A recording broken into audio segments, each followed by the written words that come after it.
নমস্কাৰ ইমোটৰ অসমৰ প্ৰত্যেকগৰাকী জনসাধাৰণলৈ কেইখনমান চৰকাৰী আঁচনিলৈ দিবলৈ লৈছো ডাঙৰ খবৰ। আজি হৈছে 21 মে। আজি এইটো ভিডিঅ'ৰ মাজত অসমৰ লাখ লাখ দুখীয়াসকলৰ বাবে অসম চৰকাৰে ঘোষণা কৰা কেইখনমান নতুন আঁচনিৰ বিষয়ে বিস্তাৰিত জনাই দিম।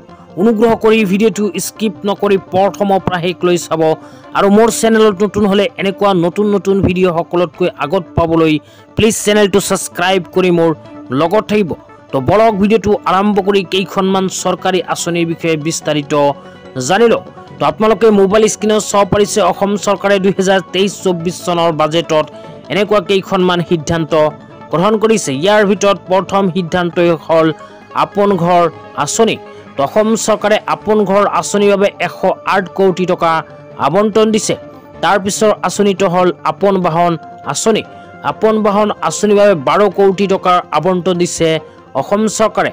তাৰ পিছত তৃতীয় নম্বৰ আঁচনিটো হ'ল মটৰ চাইকেল ঋণ প্ৰাপ্ত কৰাৰ বাবে চৰকাৰী কৰ্মচাৰীসকলক 2% সুদ ৰেহাই দিয়াৰ ব্যৱস্থা ঘোষণা কৰিছে অসম চৰকাৰে।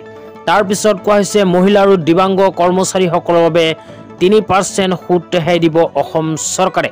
তো এই কেইখন আঁচনি কিন্তু চৰকাৰী কৰ্মচাৰীসকলৰ বাবে অসম চৰকাৰে ঘোষণা কৰিছে। তো ইয়াৰ মাজৰ পৰা কোনটো আঁচনিত আপুনি আবেদন কৰিব বিচাৰে নিশ্চয় কমেণ্ট বক্সত কমেণ্ট কৰি জনাই দিব।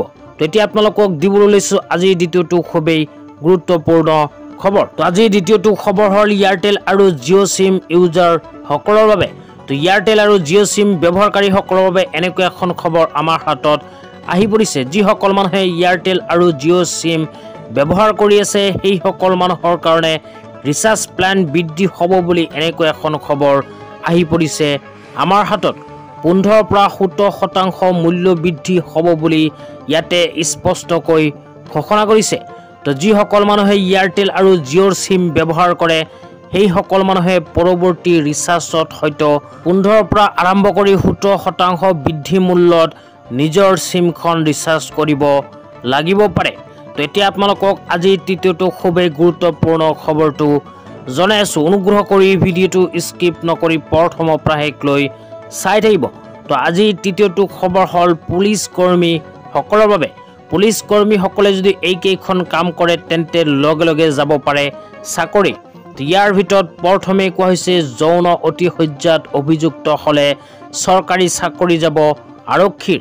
তাৰপিছত কোৱা হৈছে ঘোচ ল'লেই চৰকাৰী চাকৰি হেৰুৱাব আৰক্ষীয়ে। 3 নম্বৰত কোৱা হৈছে কৰ্তব্যৰত অৱস্থাত সুৰামত্ত হ'লেও দিয়া হ'ব অব্যাহতি। তাৰপিছত কোৱা হৈছে ৰাজপথৰ পৰা ধন সংগ্ৰহ কৰিলেই চৰকাৰী চাকৰি যাব আৰক্ষীৰ। তাৰপিছত কোৱা হৈছে আয়তকৈ অধিক সম্পত্তি হ'লেও আৰক্ষী হ'ব গ্ৰেপ্তাৰ। তাৰপিছত কোৱা হৈছে কনিষ্ঠ বিষয়ে তদন্তত গাফিলতি কৰিলে পৰ্যবেক্ষক বিষয়াক কৰা হ'ব দায়ী। তাৰপিছত কোৱা হৈছে থানাৰ প্ৰতিজন আৰক্ষীক দিয়া হ'ব এদিনৰ ছুটি। তাৰপিছত কোৱা হৈছে আৰক্ষীলোকে ধন লোৱা ঘোচ লোৱাৰ প্ৰমাণ পালেই যাব চাকৰি। ইয়াৰ লগতে ৰাজপথত বলপূৰ্বক ধন সংগ্ৰহ কৰিলেই যাব চাকৰি। তো আৰক্ষীসকলে এইকেইখন কামৰ পৰা হ'ব লাগিব সাৱধান। তো আজি ইমানেই। ভিডিঅ'টো চাই কেনে পালে নিশ্চয় কমেণ্ট বক্সত কমেণ্ট কৰি জনাই দিব।